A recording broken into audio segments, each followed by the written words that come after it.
office.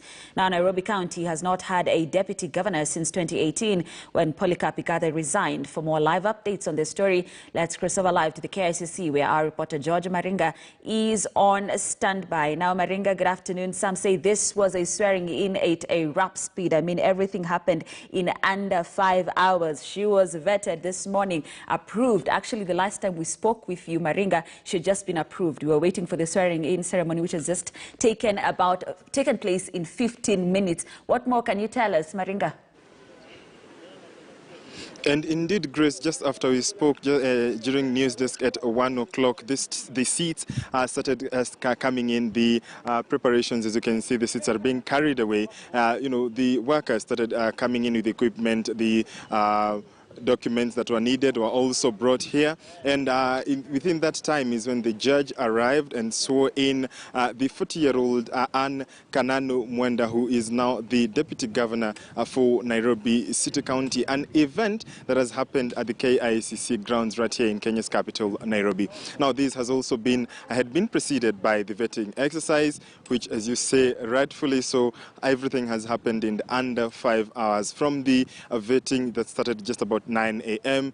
and it ended at about 10 minutes past 10 a.m. and then thereafter the committee on appointments went in for a closed-door meeting, and at about 11:45 a.m. the plenary session was held where the other MCAs walked in and the speaker put the question. In fact, it was a special sitting where the speaker put the question to adopt the motion finally announcing that Kananu has been nominated the deputy governor for Nairobi. And then after that, we came here to the KICC, which is just a walking distance, where the deputy governor finally took oath of office in an event that was witnessed by MCAs as well as the Director General for the Nairobi Metropolitan Services, General Mohammed Badi. We also had the governor, the acting governor for Nairobi County, Benson Mutura, who came in also to witness the event. And Kananu signed the inauguration certificate, and thereafter she was handed over officially by the judge, and then issued, or rather delivered her speech, which didn't even last more than 10 minutes, where she thanked, of course, the president and the acting governor for their support, and also thanked and also promised rather to deliver service to Nairobians, and that Nairobians will now finally see a new phase of service delivery that, of course, will be put to test later on. But that basically is what has happened. An optimistic and smiling Kananu Mwenda, who has taken the oath of office, taking over from Polycarp Igathe, who resigned in 2018, an office that has been vacant for just about 3 years now, officially, and that has also been the basis for legal battles here and there. As you remember very well, Kananu was nominated by impeached Governor Mike Sonko last year, and that also dragged in the courts.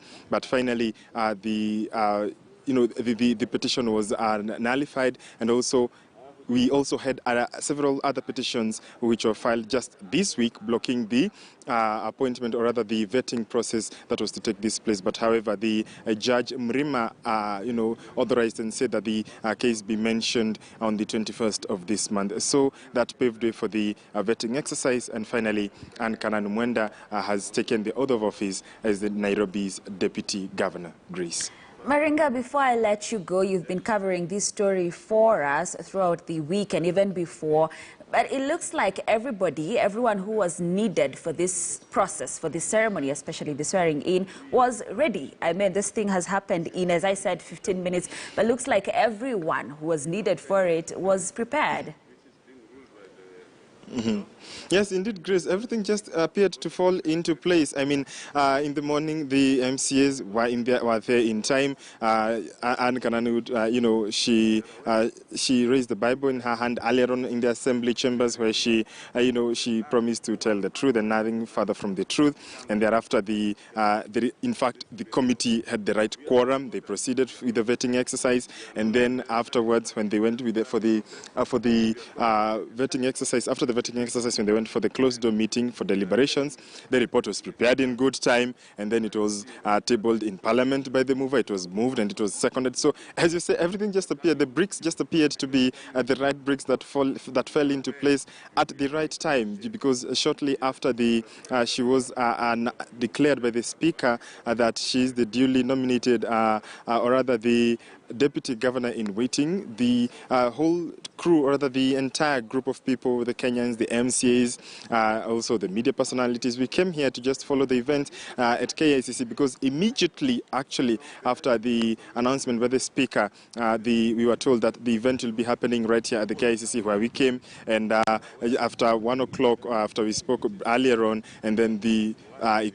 equipment and the workers started bringing in the instruments, or rather the symbols, or rather the emblems of the Nairobi City County, the flags, the seats, the sound system, everything just appeared to fall into place. And all of a sudden, the judge appeared in good time before 2 p.m. We had the other officers of the court. We also had General Mohammed Badi, and also the governor made his way before finally the lady of the moment, Anne Kananu, walked in just in time for the inauguration, rather the swearing-in ceremony, which constitutionally should happen at 2 p.m. So, of course, Kenyans and Nairobians particularly have been treated to quite a day of things falling into place, as it were, and just seeing how the new leadership takes place moving forward, and just to see how the legal intricacies fall into place, having come from a week full of legal battles and back and forth and push and pull with various quarters arguing differently legally, or rather legal minds arguing differently. So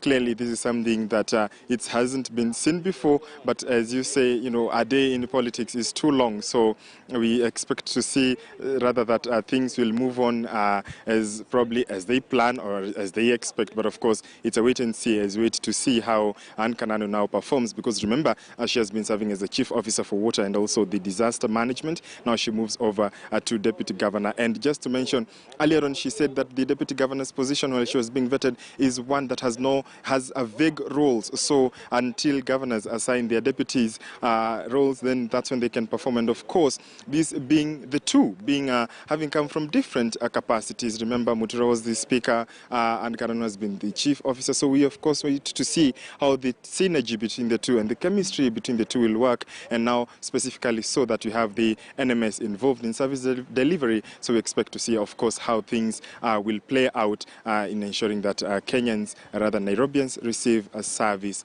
delivery. Grace.